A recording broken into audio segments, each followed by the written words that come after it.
Always welcome साथियों, digital class हमेशा आपके साथ। इंजीनियर हो, अपनी थ्योरी ऑफ मशीन सीरीज चल रही है। जो भी कंटेंट अब तक आपने पढ़ा है और आगे इस वीडियो में पढ़ने वाले हैं, सारा कंटेंट आपको पीडीएफ फॉर्मेट में अवेलेबल है। जिस तरह से मैकेनिकल इंजीनियरिंग जनरल नॉलेज की सीरीज कंप्लीट अवेलेबल है, इन नोट्सों का इस्तेमाल आप SSC, RRB, state, JEE, GATE, BTech, AMI के एग्जामिनेशन के लिए कर सकते हैं।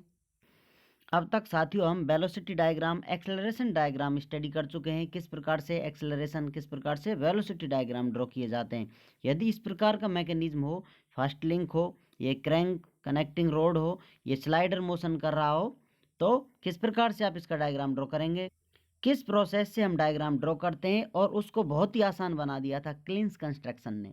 इन्होंने अलग ही कुछ जादुई तरीका दिया है, जो चुटकियों में 3 सेकंड में आप ये डायग्राम ड्रॉ कर सकते हैं, वेलोसिटी डायग्राम या एक्सेलरेशन डायग्राम। वो भी जानेंगे। उससे पहले हम एक्चुअल वेलोसिटी डायग्राम ड्रॉ कर लेते हैं, जो किस प्रकार से, किस मेथड से डायग्राम ड्रॉ किया जाता है। प्रैक्टिस भी हो जाएगी आपकी। ये फिक्स लिंक है अपनी, इसमें ए और डी फिक्स लिंक के ही पार्ट हैं, या इन्हीं का नामकरण कर दिया गया है। तो हम वेलोसिटी डायग्राम किस प्रकार बनाते हैं, मान लेते हैं ये ए पॉइंट है अपना, तो ए पॉइंट को यहाँ ले लिया है, फिक्स पॉइंट ए को। अब ए से बी की आप वेलोसिटी देखना चाहते हैं, तो आपको यहाँ से वेलोसिटी इस प्रकार परपेंडिकुलर इसके इस डायरेक्शन में, या तो ऊपर या राइट में या लेफ्ट में किधर नजर आएगी।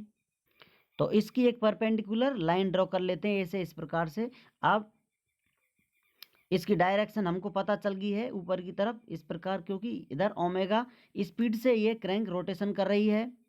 तो जैसा हम जानते हैं लीनियर वेलोसिटी ओमेगा आर के बराबर होती है, तो इस प्रकार से हमें ये वेलोसिटी का मैग्नीट्यूड और डायरेक्शन पता चल जाता है। अब यदि हम पॉइंट बी से देखें, तो आपको जो ये क्रैंक है इसका रोटेशन ऊपर की तरफ घूमती हुई नजर आएगी, नीचे की तरफ, क्योंकि आगे पीछे तो मोशन करेगी नहीं, क्योंकि फिक्स लिंक पे ही हैं आप। तो बी से आपको देखने पर इस प्रकार से परपेंडिकुलर डायरेक्शन में आपको कहीं इसकी वेलोसिटी मिलेगी। तो इस प्रकार से इसके पैरेलल ये इस लाइन को कहीं शिफ्ट कर दिया है, यहाँ पर लाइन ड्रॉ कर दी है। अब हमने बी से सी को देखा था, अब फिक्स पॉइंट से या तो ए से या कहा जाए डी से भी हम सी की वेलोसिटी देख सकते हैं। तो ये कहाँ है, जो स्लाइडर है सिर्फ इस एक्स एक्सिस में मोशन कर सकता है। तो डी से आप देखेंगे तो इस प्रकार से एक स्ट्रेट डायरेक्शन में मोशन कर सकता है, ऊपर नीचे जा ही नहीं सकता। तो ए से आप एक स्ट्रेट लाइन ड्रॉ करेंगे, तो इस प्रकार आपने जो लाइन ड्रॉ की थी वो लाइन यहाँ मिल जाती है। तो आपको ये डायरेक्शन और ये वेक्टर या मैग्नीट्यूड प्राप्त हो जाता है। इधर इससे आप इसको जोड़ देंगे तो आपको रिलेटिव वेलोसिटी और एब्सोल्यूट वेलोसिटी प्राप्त हो जाती हैं। इस प्रकार से हम वेलोसिटी डायग्राम ड्रॉ करते हैं। और डिटेल में जानने के लिए आप सीरीज की पिछली वीडियोस देखें, वहां पर आपको आसानी से समझ में आएगा, बारीकी से ये सब बताया गया है। अब इतना प्रोसेस करने के बजाय यदि क्लीन कंस्ट्रक्शन का इस्तेमाल किया जाए, जिन्होंने बताया था कि इस प्रकार की आपकी कोई मैकेनिज्म बनी हुई है, ये स्लाइडर है, ये कनेक्टिंग रोड है, ये क्रैंक है। अब इनमें से आप कनेक्टिंग रोड का एक्सटेंशन कर दीजिए, और जो नीचे फिक्स पॉइंट है, फिक्स लिंक है, उस पर परपेंडिकुलर डाल दीजिए। तो जो ये आपको इमेज या आकृति नज़र आ रही है, यही वेलोसिटी डायग्राम होगी एक तरह से आपकी। अब आपको लग रहा होगा ये ऐसा तो नहीं नज़र आ रहा है, लेकिन इसका एक और रूल है। इसको आप 90 डिग्री रोटेशन दीजिए, इसको आप इस प्रकार घुमा देंगे 90 डिग्री, तो ये इमेज सेम आपको सिमिलर लगेगी। ये इमेज इस प्रकार घुमाने पर इस प्रकार से हो जाती है, जो सेम इस मेजरमेंट में नहीं है, लेकिन सिमिलर ट्राइंगल बन जाता है। अब 90 डिग्री रोटेशन के लिए इस लिंक को आपको इस प्रकार 90 डिग्री रोटेशन करना होगा, तो पूरा पूरा डायग्राम या इमेज आपकी घूम जाएगी। तो किस प्रकार से बन जाती है ये इमेज, ये हिस्सा है जो इस ए के सापेक्ष इसको घुमा दिया है, तो ये पॉइंट नीचे आ गया है, बाकी ऊपर चले गए हैं। साइड वाली बी सी इधर साइड है, ऊपर ये जो वेलोसिटी है पॉइंट सी की बी के सापेक्ष, वो ऊपर की तरफ यहाँ आ जाएगी आपकी। और जो साइड वाली वेलोसिटी थी, एब्सोल्यूट वेलोसिटी, ये यहाँ आपको नजर आती है। इसका रोटेशन कहाँ करना है आपको, opposite to sense of omega. जो एंगुलर वेलोसिटी से आपकी क्रैंक रोटेशन कर रही है, तो उसके अपोजिट डायरेक्शन में आपको इसे 90 डिग्री घुमाना होता है। इसका इस्तेमाल क्यों किया गया, क्योंकि साथियों इसके लिए ही ये बताया गया था कि कॉमन मैकेनिज्म बहुत ज़्यादा दुनिया में इस्तेमाल होने वाला यही है। और यदि एंगुलर वेलोसिटी ओमेगा से कांस्टेंट वेलोसिटी से घूम रहा है, तो इसके लिए इस प्रकार से आप आसानी से ही बहुत ही जल्दी शॉर्ट में ये वेलोसिटी डायग्राम ड्रॉ कर सकते हैं, या फिर वेलोसिटी डायग्राम की वैल्यूओं का मेजरमेंट ले सकते हैं। आपको ये लेंथ स्केल से मापनी होंगी, मेजरमेंट लेने होंगे, स्टैंडर्ड स्केल इस्तेमाल करेंगे, फिर परपेंडिकुलर ड्रॉ करेंगे, एक्सटेंशन करेंगे, तो ये सारा डायग्राम आपको आसानी से मिल जाएगा, इसे आप ड्रॉ कर पाएंगे। अब जैसा हम जानते हैं एंगुलर वेलोसिटी को मल्टीप्लाई किया जाए रेडियस से तो लीनियर वेलोसिटी बताती है। तो यहाँ पर लीनियर वेलोसिटी है, linear velocity of point B with respect to A fix point है तो एब्सोल्यूट वेलोसिटी है divided by radius R A भी है, जो क्रैंक की रेडियस है ओमेगा से मल्टीप्लाई हो रही है। तो इस प्रकार इसका ओमेगा से मल्टीप्लाई किया तो लीनियर वेलोसिटी होती है, या फिर इस फॉर्मेट में ओमेगा के बराबर इसे आप लिख सकते हैं।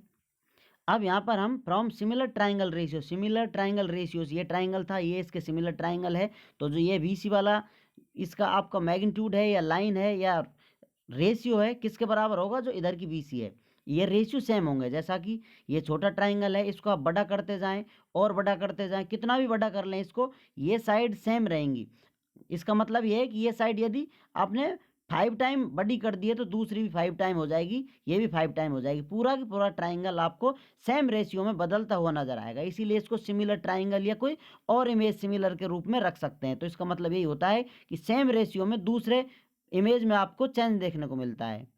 तो ये साइड है, ये वाली साइड, ये वाली साइड, इसका रेशियो सेम होगा, इसका भी रेशियो सेम होगा, इसका रेशियो सेम होगा। इन रेशियो की वैल्यू आप रखेंगे। जैसा कि ये डायग्राम आपने चेंज किया तो यहाँ पर डबल पॉइंट मार्क कर दिए, बी है स्मॉल बी, जैसे यहाँ बी नज़र आ रहा है आपको, यहाँ पर ये बी वाला पॉइंट था, तो ये पॉइंट सी नज़र आ रहा है आपको, यहाँ पर ये स्मॉल सी वाला पॉइंट था। तो यहीं पर इनके दोनों के नामकरण आपको दे दिए गए हैं, पॉइंटों को मार्क कर दिया गया है। तो रेशियो इस डायग्राम से अब आप लिख सकते हैं BVA डिवाइडेड बाई AB, जैसा कि BB यहाँ A आएगा तो BBA किसके बराबर है, ये रेशियो A और B के बराबर है।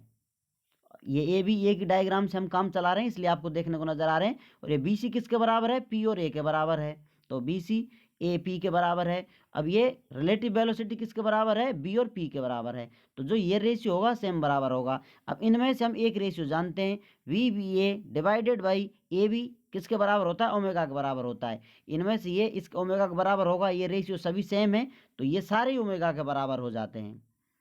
तो अब आप इसे कह सकते हैं हमें एक बेहतरीन फॉर्मूला मिल गया है, या कहें सिंपल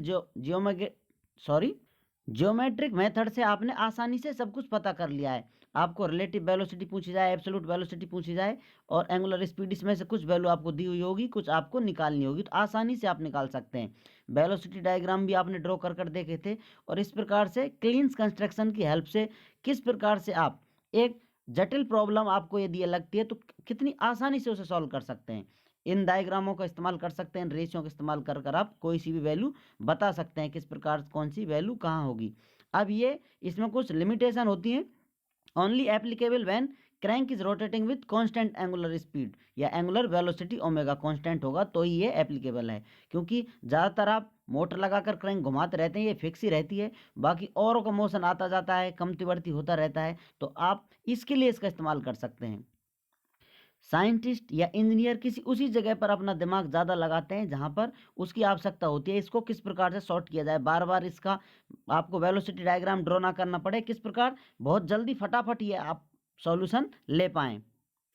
किसी ऐसी चीज़ को बनाने की बजाय जो नई है लेकिन उसकी कोई बहुत ज़्यादा वैल्यू नहीं है, मार्केट में आवश्यकता नहीं है, उसमें टाइम खर्च करने की बजाय जो बहुत ज़्यादा काम में आ रही है, कितनी आसान तरीके से उसे किया जा सकता है। साइंटिस्टों का, इंजीनियरों का यही काम होता है, इसलिए उन्होंने ये सब दे दिया है। यदि आपको एंगुलर वेलोसिटी कांस्टेंट मिल रही है तो वहाँ पर क्या होगा, जो एक्सेलरेशन होगा, एंगुलर एक्सेलरेशन, वो जीरो होगा, एंगुलर एक्सेलरेशन होगा ही नहीं उधर। तो आप क्लीन कंस्ट्रक्शन से आसानी से ये प्रॉब्लम सॉल्व कर सकते हैं। अब आपको लग रहा होगा कितना बड़ा प्रोसेस है, लेकिन आप सिंपल सोचिए, ये आपकी मैकेनिज्म बना हुआ था, आपने लाइन एक्सटेंशन की है, एक परपेंडिकुलर ड्रॉ कर दिया है, तो ये आपका डायरेक्ट डायग्राम प्राप्त हो गया है आपको। उम्मीद करते हैं विद्वानों वीडियो में दी गई अब तक की जानकारी आपको अच्छे से समझ में आई होगी। अभी भी आपका कोई कन्फ्यूजन है तो आप हमसे कमेंट कर पूछ सकते हैं। साथियों, आप चाहें तो कॉन्टैक्ट कर सकते हैं, कॉन्टैक्ट लिंक आपको वीडियो डिस्क्रिप्शन में मिल जाएगा। वीडियो को अंत तक देखने के लिए, चैनल को सपोर्ट करने के लिए आपका दिल की गहराइयों से बहुत बहुत धन्यवाद। मिलते हैं नेक्स्ट वीडियो में। जय हिंद, वंदे मातरम।